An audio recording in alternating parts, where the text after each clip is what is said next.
हम कंचन झा समस्त मैथिलीवासी के हार्दिक अभिनंदन करै छी और आइ हम पंचमीक पूजा सामग्री और ओरियान के बारे में बताबक प्रयास करै छी।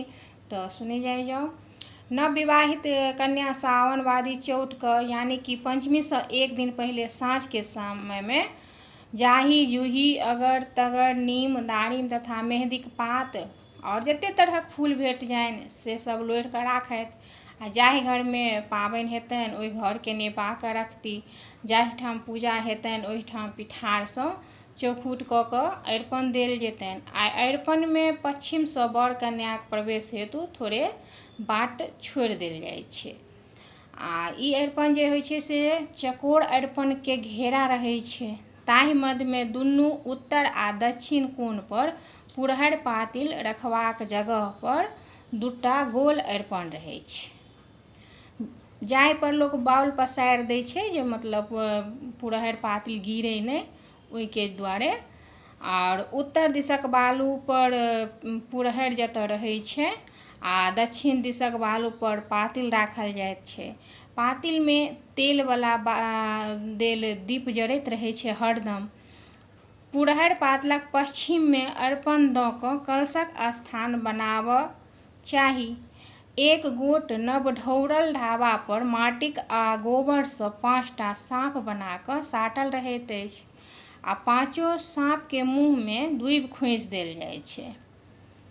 कलशक दक्षिण दिस सूर्य आ चंद्रमा के अरिपन रहैत छै आर एकर पश्चिम में 9 फूल वाला नवग्रह बनायल जाइत अछि।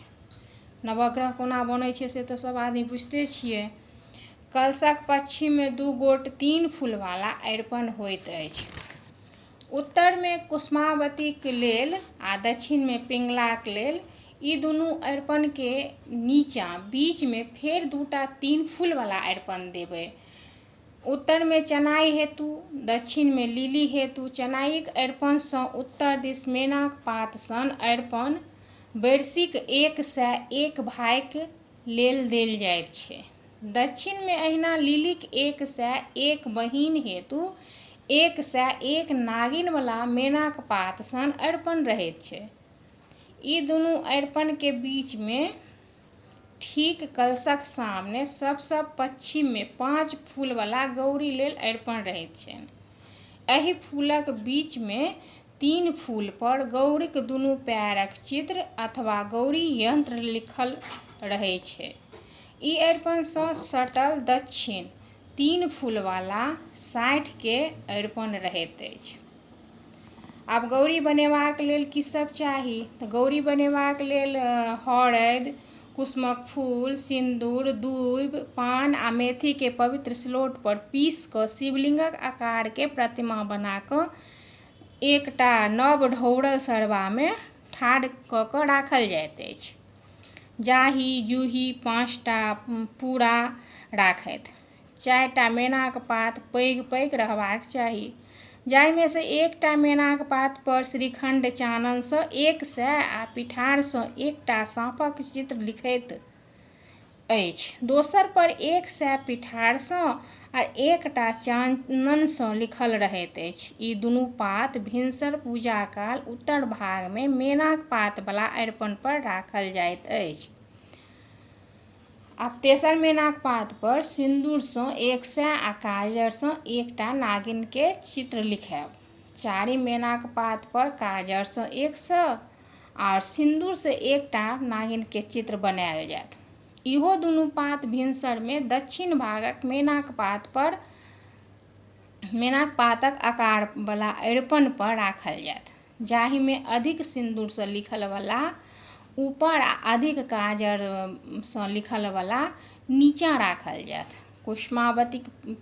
कुसुमावती पिंगला चनाई एवं लिलीक पूजाक लेल 4 गोट केरा के पात के पूरा बनायल जाइत अछि।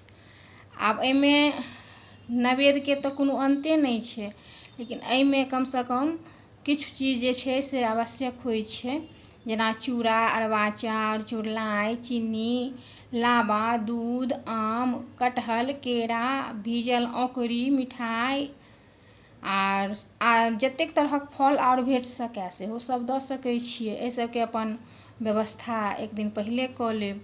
आ चनाइके लेल एकटा डालीमे अरबा चाउर, पाइ आर 1 छाँछ दही ओहिमे राखल जाइ छै।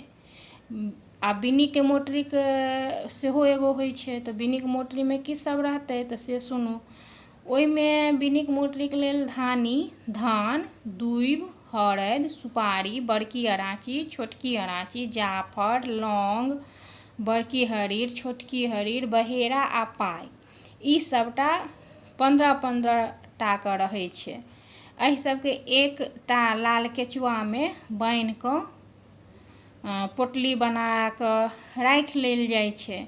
पुरहरि, पातिल आ कलशक तरमे देबाक लेल सेहो धान रहबाक चाही।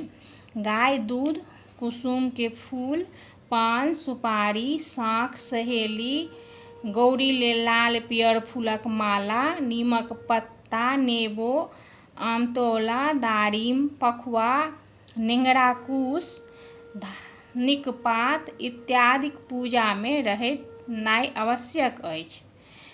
कनिया लेल लाल पाड़िके पियर साड़ी आ तीसी फूल सन लाहके लहठी सेहो राखल जाइत अछि। ई सब ओरियान भऽ जायत एक दिन पहिले तऽ ठीक रहै छै। तऽ जे हमरा बुझायल से हम अहाँ सबके सामने कहलहुँ। आब देखियौ जे एहिमे की कमी अछि, अहूँ सब कनि देखबै। धन्यवाद।